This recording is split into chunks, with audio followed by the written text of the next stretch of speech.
믿음으로 아벨은 가인보다 더 나은 제물을 하나님께 드렸습니다. 이런 제물을 드림으로써 그는 의인이라는 증언을 받았으니 하나님께서 그의 예물에 대하여 증언하여 주신 것입니다. 그는 죽었지만 이 믿음으로 말미암아 아직도 말하고 있습니다.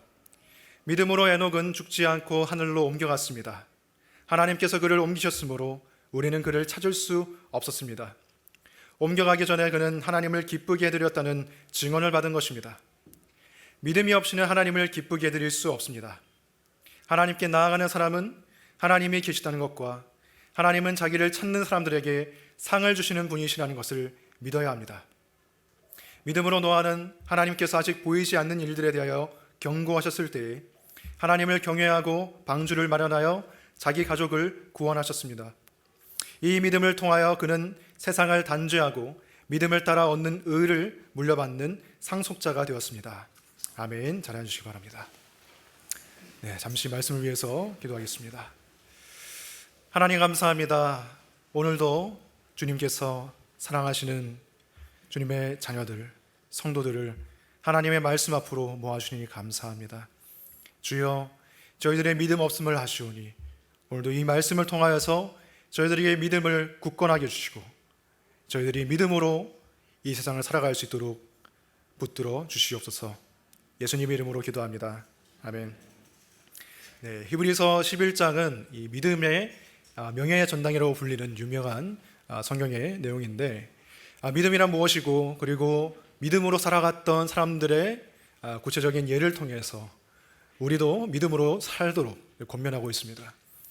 히브리서는 당시에 1세기에 크리스천 유대인들에게 쓰여졌고, 그 유대인들이 핍박과 고난 속에서 믿음이 흔들리는 상황 속에서 당신의 조상들도 동일한 믿음을 가지고 동일한 은혜를 받고서 살아갔다라는 것을 보여주면서 끝까지 믿음으로 인내하도록 권면하고 있는 것이죠. 오늘은 이 11장의 많은 인물들 중에서 아벨과 에녹과 노아 세 사람의 믿음을 살펴보겠습니다. 그리고 그들의 믿음을 과거와 현재와 미래에 대한 믿음이라는 틀을 가지고서 설명해 보려고 합니다.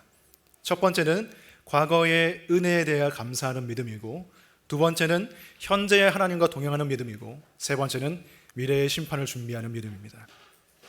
첫 번째는 과거에 이미 받은 은혜에 감사하는 믿음입니다. 바로 아벨의 믿음이죠. 아벨은 아담의 두 번째 아들입니다. 첫 번째 아들은 누구죠? 가인이죠. 창세기 4장을 보면 가인과 아벨의 이야기가 나오는데 각기 이 두 사람이 제물을 준비해서 하나님께 드리는 장면이 나옵니다.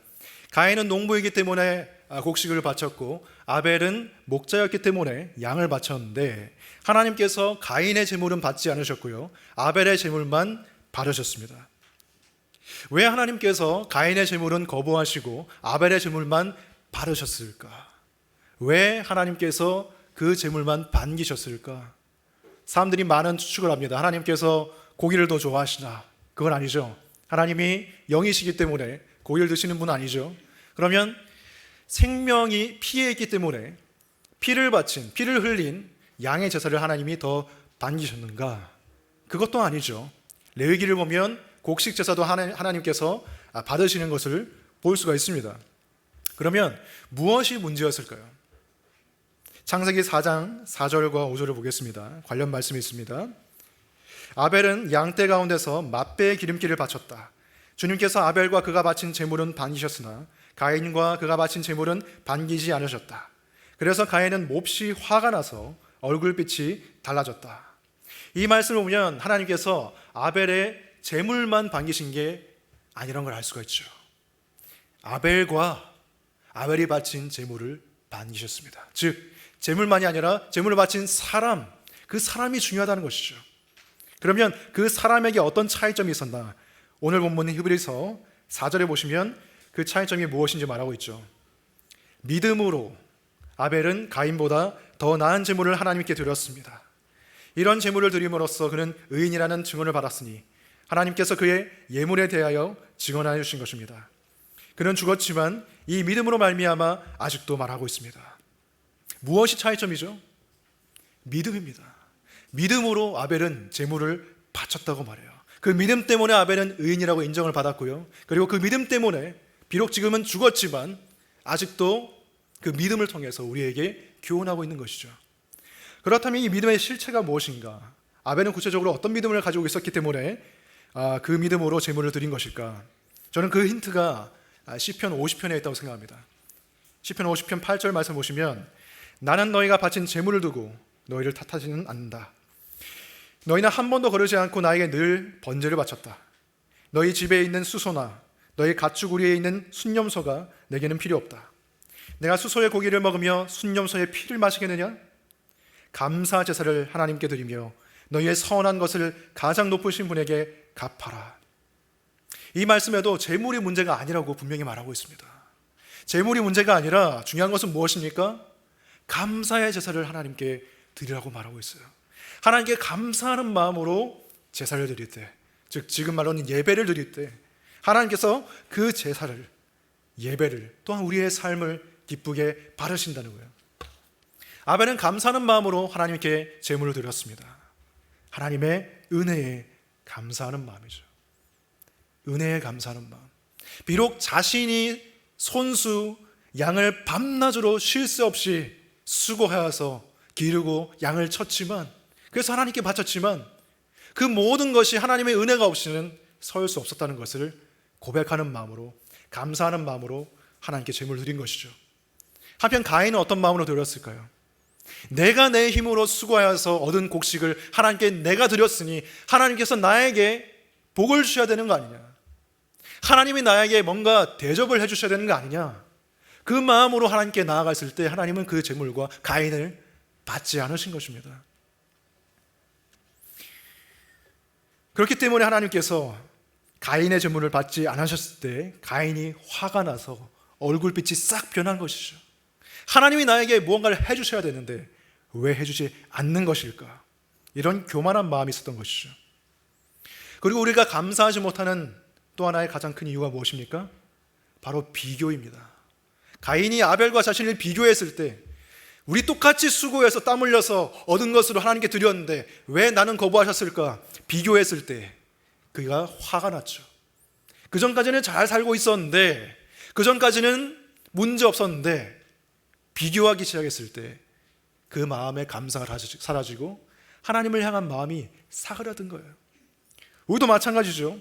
이전까지는 괜찮았는데 나에게 없는 무언가가 누군가에게 있는 것을 발견했을 때, 저 사람이 나보다 잘 사는 것 같고 나보다 더 좋은 것을 소유한 것 같이 느껴질 때, 비교가 시작되면 감사가 사라지는 것이죠.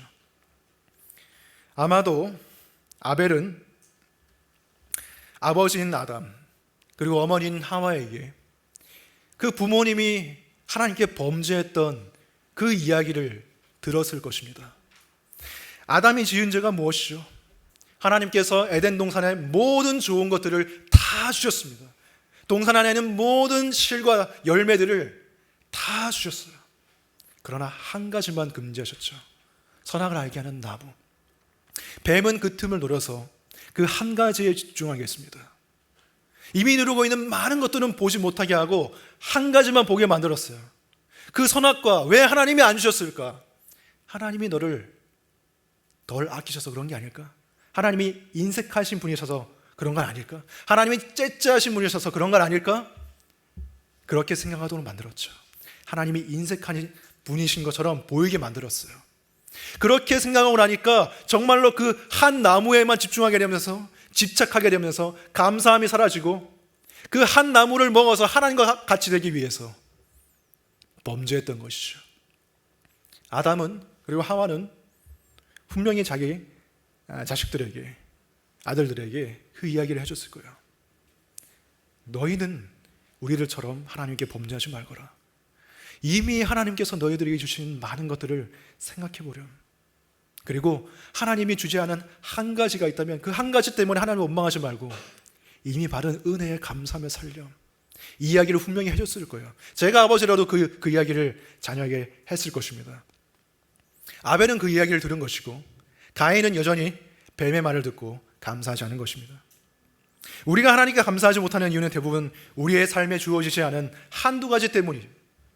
우리가 이미 많은 것을 받았음에도 불구하고 그 한 가지 때문에 하나님께 불평하고 그 한 가지 때문에 하나님이 째짜하신 분이라고, 인색하신 분이라고 생각하죠. 근데 하나님이 정말 째짜하신 분이십니까?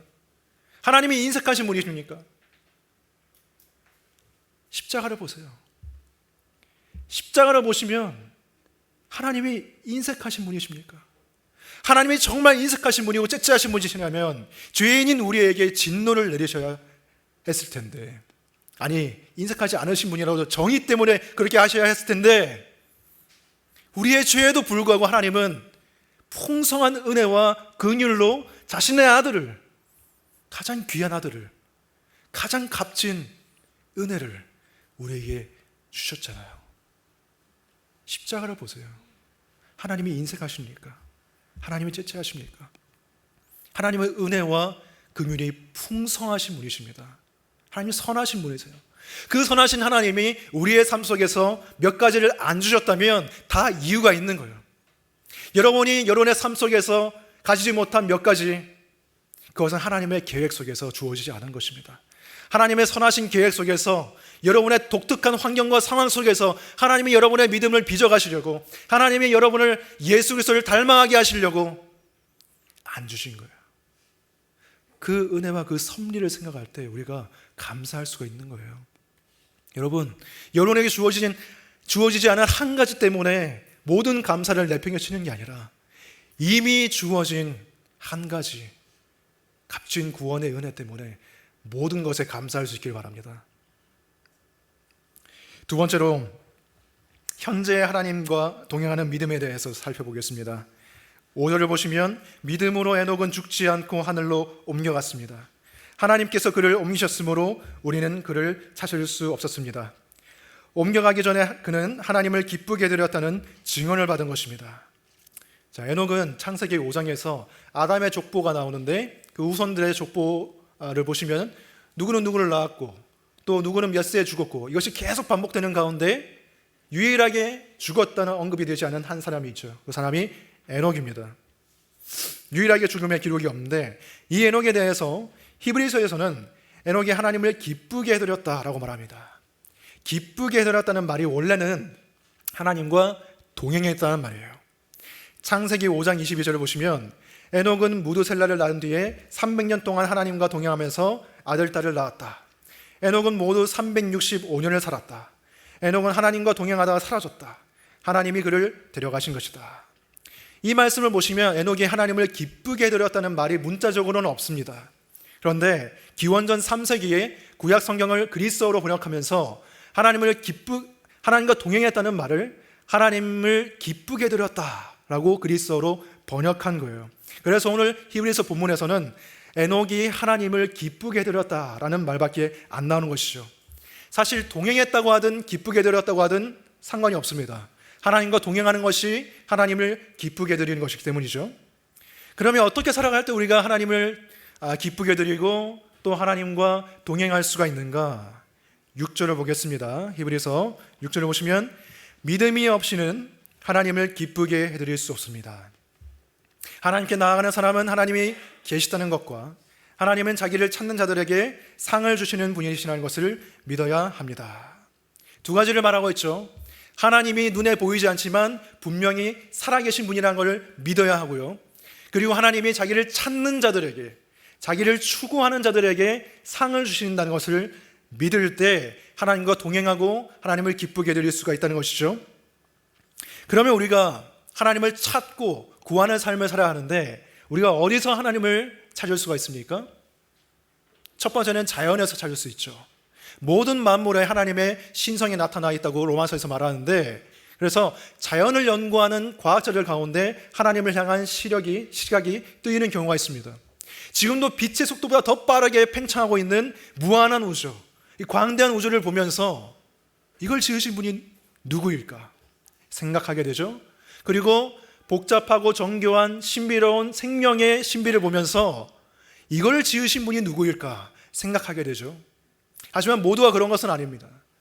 사람이 죄로 말미암아서 이 지혜가 어두워져 있기 때문에 명백한 하나님의 작품을 보고서도 하나님을 부인하게 되는 것이죠. 지금도 봄이라서 이 벚꽃이 흐드러지게 피었죠. 지금 조금씩 지고 있는데 석촌호수에 사람이 엄청 많아요. 그 사람들이 이 벚꽃을 보고서 하나님 찬양합니다. 하나님 어떻게 벚꽃을 이렇게 아름답게 지으셨나요? 이걸 생각하는 게 아니죠. 대부분의 사람들은 그 벚꽃을 배경으로 해서 자신의 얼굴을 찍고 SNS에 올려서 자신의 그 무언가가 찬양받기를 원하는 것이죠. 하나님을 찬양하는 게 아니라요.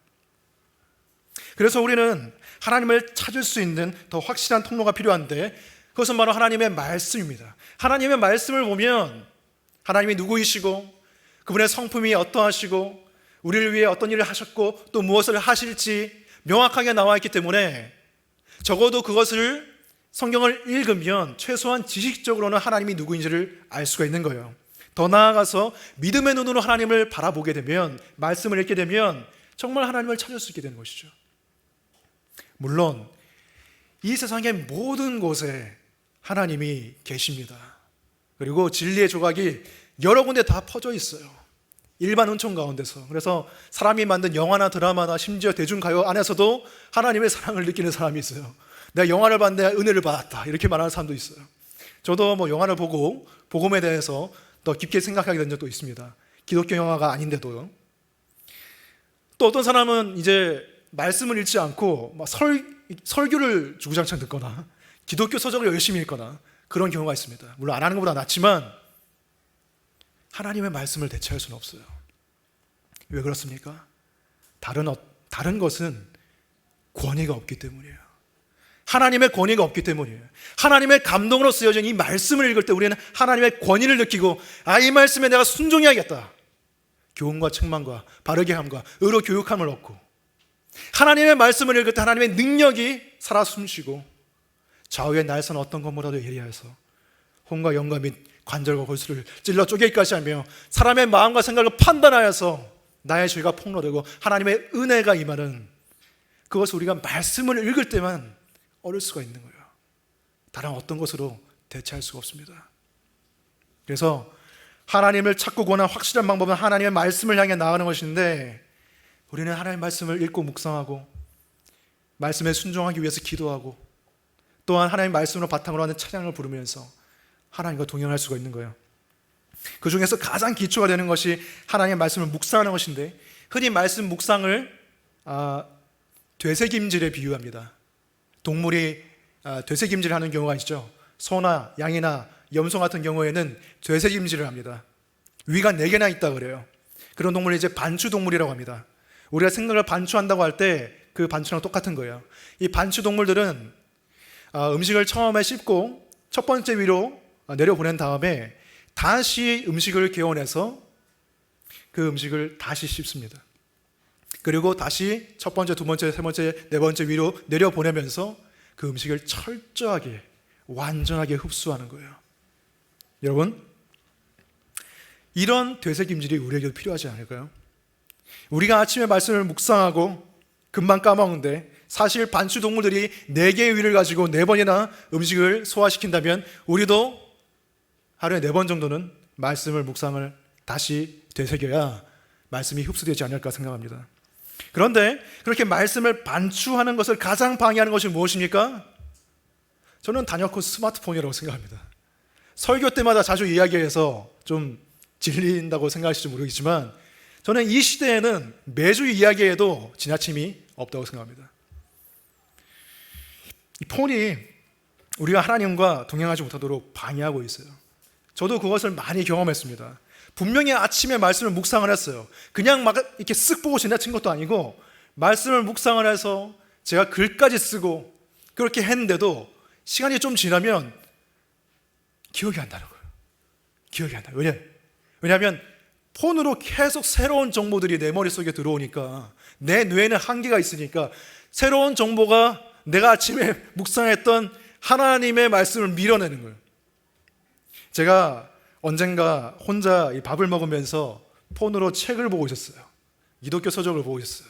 책만 읽은 건 아니고 인사도 보고 이제 카톡도 확인하고 그랬는데, 문득 이런 깨달음이 주어졌어요. 만일 내가 지금 폰을 하지 않고 그냥 밥만 먹었다면 내가 이 시간에 하나님 말씀을 한 번 더 생각할 수 있었을 텐데. 그래서 그런 생각을 하고 나서 그 다음부터는 밥을 먹을 때 폰을 안 했어요. 어제도 제가 혼자 이제 설교 끝나고 설교 준비 끝나고 혼자 밥을 먹으면서 그날 묵상했던 것을 떠올렸어요. 제 아들이 다 자신을 버리고 떠나갈 것을 아시면서도 그들을 위해서 십자가로 나아가는 예수님, 내가 죄를 지을 걸 알면서도 나를 위해 십자가를 지신 예수님을 생각하면서 혼자 막 은혜 받았어요. 그 시간을 통해서 저는 하나님과 동행한 것이죠. 길을 걸을 때도 사람들은 다 귀로 뭔가 듣고 있어요. 이어폰을 끼고 있어요. 심지어 요즘에는 업무 중에도 이어폰을 끼고 있는 사람이 있다고 하죠. 그래서 유명한 코미디 프로에서 업무 중에 이어폰 끼는 걸 풍자를 했죠. 상사가 불러도 대답을 안 해요. 그래서 귀를 이렇게 보니까 이어폰을 끼고 있어요. 어깨를 툭툭 쳐서 대답을 해야지 왜 대답을 안 해? 딱 빼고 저는 이걸 끼고 있어야 집중이 더 잘 되는데요. 이렇게 말하는 걸 제가 봤습니다. 풍자한 거죠. 근데 그걸 보면서 여러분, 그게 우리의 모습이 아닙니까? 영적으로 봤을 때 하나님이 불러도 대답을 못해요. 계속 새로운 정보가 귀로 들어오고 눈에 들어오고 쏟아져 들어오니까 하나님의 소리가 들리지 않는 거예요. 하나님과 동행할 수가 없는 거예요. 별로 중요하지 않은 지식들을 계속 주입하면서 정말 중요하고 붙들어야 되는 하나님을 아는 지식은 밀어내고 있는 거예요. 제가 매일 성경 묵상반을 인도하면서 같이 읽고 있는 책이 있는데 단순한 영성이라는 책인데 그 책을 보면 기도 알림을 활용하라 라는 내용이 있습니다. 이게 무슨 말이냐면 우리가 일상에서 마주치는 일들을 통해서 그것을 기도를 떠올리게 해라는 것이에요. 그래서 어떤 사람은 사이렌이 지나갈 때, 사이렌이 울릴 때 기도를 한다고 합니다. 어떤 사람은 아침에 옷을 갈아입을 때 그 시간을 하나님께 기도하는 시간으로 활용을 한대요. 암송도 하고요. 우리가 이것을 무궁무진하게 활용할 수가 있겠죠. 저는 이제 생각을 해봤습니다.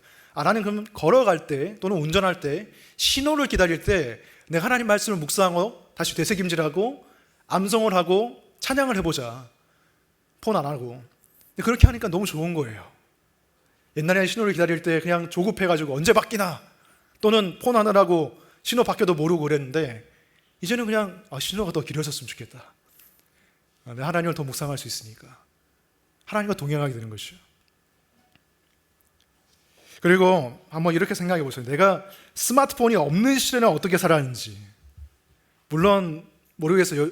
여기 중에서 이제 계신 분들 중에서 스마트폰이 없는 게 기억이 안 나시는 분들도 있겠죠. 아주 젊으신 분들은. 근데 대부분은 이제 뭐 애니콜 쓰시고 그렇게 하셨잖아요. 그죠? 가로분등 쓰시고 이렇게 하셨기 때문에 기억이 날 거예요. 스마트폰 없는 시대에 내가 어떻게 살았나.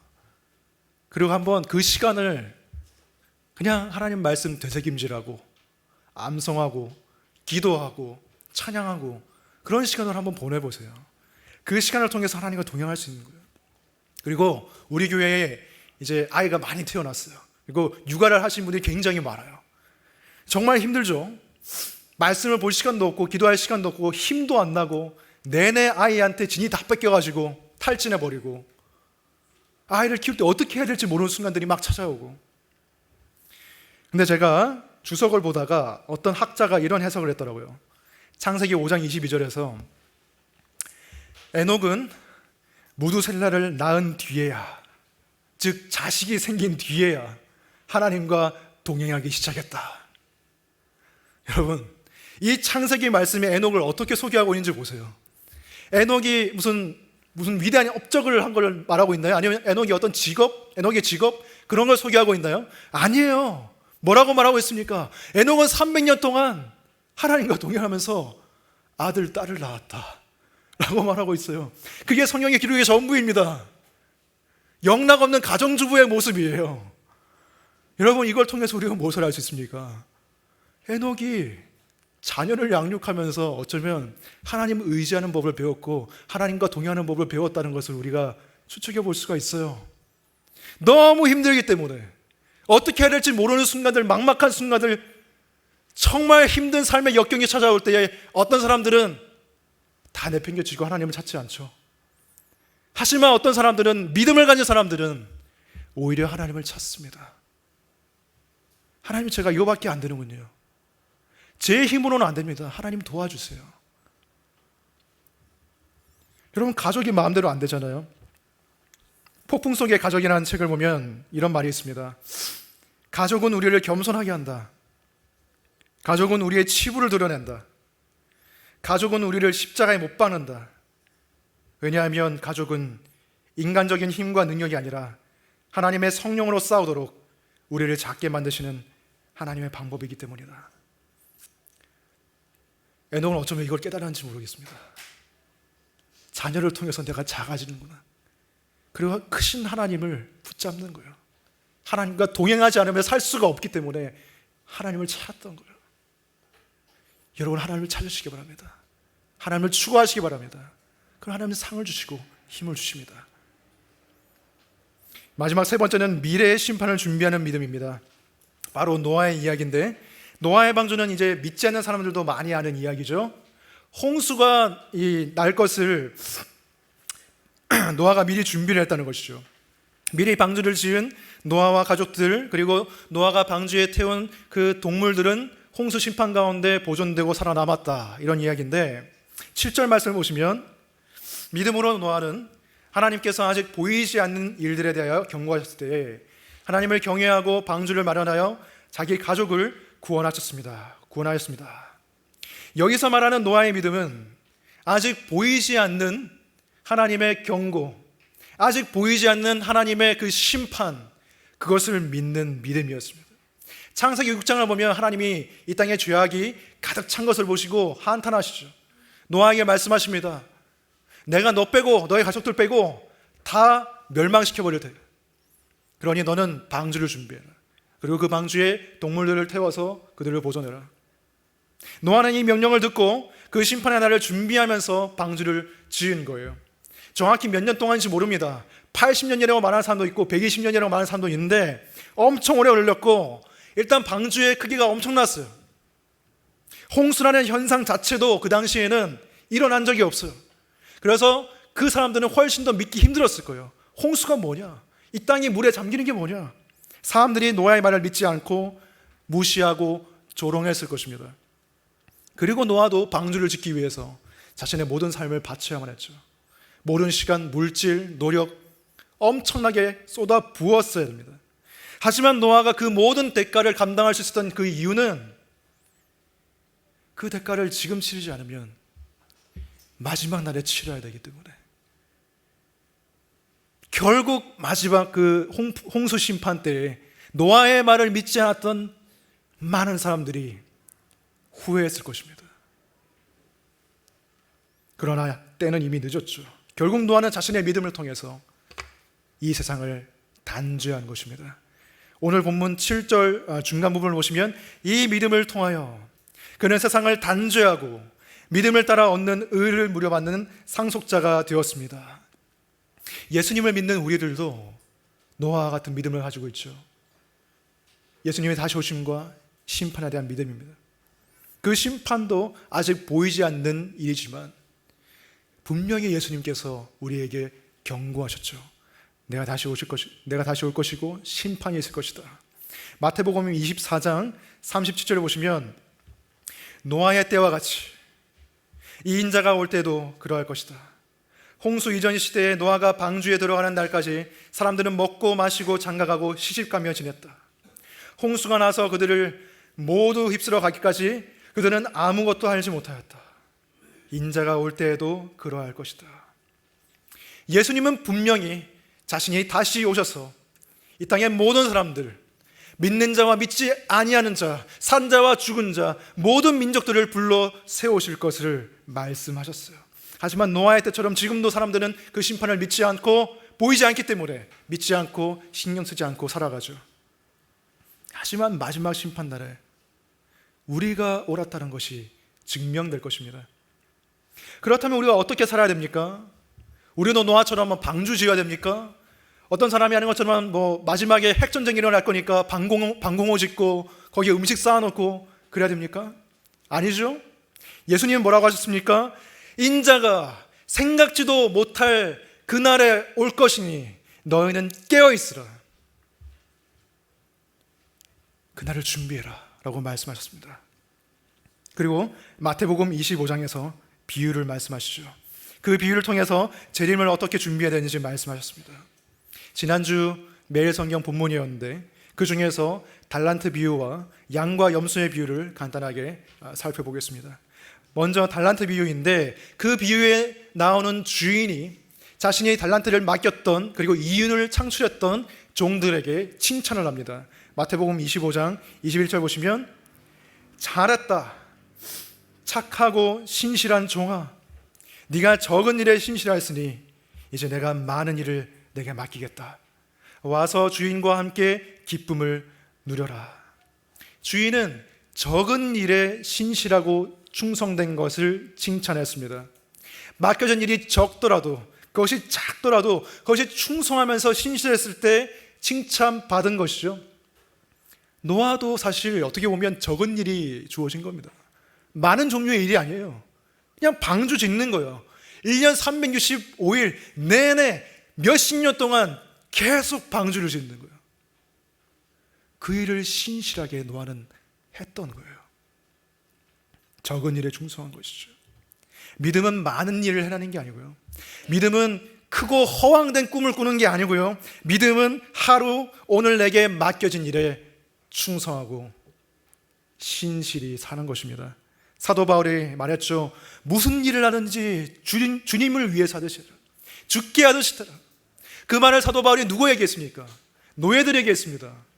종들아 들어라. 모든 일을 죽게 하듯 해라. 너희가 하고 있는 설거지, 빨래, 밥하는 거, 청소하는 거, 매일매일 반복되는 지루하고 지긋지긋한 그 삶,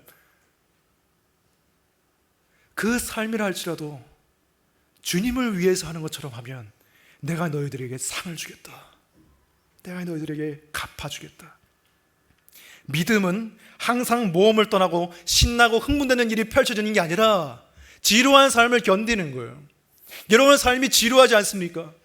집, 회사, 교회, 집, 회사, 교회, 집, 회사, 교회. 저는 더 지루해요. 집, 교회, 집, 교회, 집, 교회. 그런데 견디고 지루하지만 참고 가는 거예요. 천국을 바라보면서, 죽게 하듯이 하면서, 주님을 위해서 하듯이 하면서요. 그것이 다시 오실 예수님을 맞이하는 준비를 하는 거예요. 누가 알아주지 않아도, 집에서, 직장에서, 교회에서 누가 알아주지 않아도 적은 일이지만 주님을 위해서 하면 되는 거예요. 다음으로 양과 염소의 비유는 최후의 심판에 대한 내용입니다. 이것은 사실 비유라기보다는 그때 있을 심판의 장면을 요약해서 보여주는 거예요. 그때 예수님께서 영광스러운 모습으로 천사들에 둘러싸여서 자기의 영광의 보좌에 앉으실 거예요. 그 영광 앞에서 사람들은 두려워 떨 것입니다. 믿는 사람들도 두려워 떨 거예요. 공포가 아니라 그 영광 때문에, 그 거룩하심 때문에. 여러분보다 좀 잘난 사람들 보면 주눅 들잖아요. 저도 뭐 차은우나 뭐 정우성 이런 사람들 앞에 가면 주눅 들 거예요. 저 찬란한 광채 앞에서 와 이렇게 하면서. 근데 심지어 하나님, 예수 그리스도 그분 앞에 서면 우리는 얼마나 두려워 떨겠습니까? 그분 앞에서 심판을 기다리는 거예요. 그분 앞에서 우리의 삶이 평가받는 거예요. 모든 사람을 불러서 양은 오른쪽에 염소는 왼쪽에 세우실 거라고 말하는데, 양은 구원받은 성도들이고 염소는 구원받지 못한 자들이죠. 그런데 예수님께서 그들을 나누신 기준이 무엇인가? 예수님께서 이렇게 말씀하십니다. 마태복음 25장 40절입니다. 임금이 그들에게 말하기를 내가 진정으로 너희에게 말한다. 너희가 여기 내 형제 자매 가운데 지극히 보잘것없는 사람 하나에게 한 것이 곧 내게 한 것이다. 이것은 행위로 구원을 받는다는 걸 말하는 게 아니라요, 우리가 은혜로 받은 믿음이 선한 행위로 드러나는 것을 말하는 것입니다. 이 문제에 대해서는 엊그제 금요기도회에서 유정 목사님이 설교하신 것을 유튜브에 올려놨으니까 한번 들어보시기 바랍니다. 은혜로 받은 믿음이 형제 자매 가운데 지극히 작은 자를 보살피는 사랑의 행위로 드러나는 것이죠. 그런데 여기서도 예수님께서는 거창한 걸 요구한 게 아니에요. 여기 내 형제 자매 가운데 지극히 보잘것 없는 한 사람에게, 힘들고 지치고 도움이 필요한 그 한 사람에게 너희가 사랑을 베풀어라. 어떤 사람이 이 본문을 읽고 마음에 부담이 확 왔대요. 내가 뭐 테레사 수녀처럼 살아야 되나?